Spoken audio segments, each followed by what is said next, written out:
Yes, Oga Obina. Najua uliogopa tupatane kwa ring, but I want to appreciate you because what you've been doing for the young people is amazing.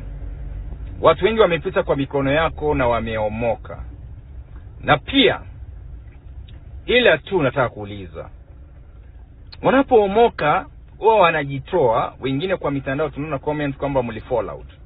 Ulikuwa na demo wa Facebook, ulikuwa na mama account ama baba account, na pia kulikuwa na Katelo, na leo naona Majembe na birthday show ya bado kwa mitandao mnalimana.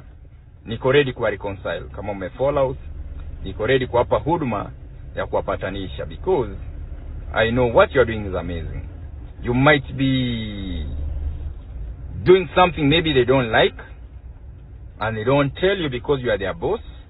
And also, you might find that the people you are supporting will be the problem. Najua pia tusiblame sana mtu ambaye anaweza pata Obina amesaidia asset yao ndio shida. Najua tusichaje a coin one side ya coin, tusiangalie side nyingine ya coin.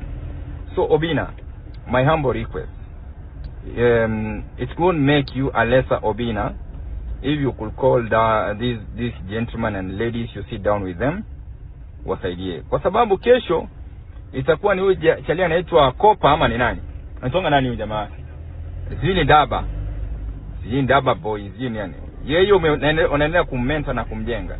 Isiwe kwamba amekuwa star, kesho tuone na yeye anatoka kwa mtandao anasema umefall out. Maybe exit strategy yako iko na issue ambayo unafaa urekebishe kakangu. Kaa na Churchill live show, watu wote wamepita kwa mikono yake, hakuna ule tumeona akilia na jina ya Churchill na sijawahi ona. Na kabla ifike kwa Munes ni security wako exit, kama amekupiga ngumi maybe kuna shida hapo, mimi nakuomba tu kae na hawa vijana chini. There is always a way you can solve out these issues.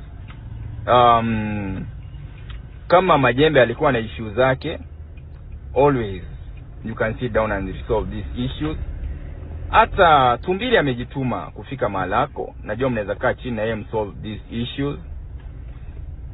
Yeah, I respect you and I love you as my brother because you have done amazing things. Kama sio wewe, singejua Goliath wa Bungoma nimsaidie wakati alinipigia simu akilia kwamba umemwongelesha kwenye show kwa kumdiscourage.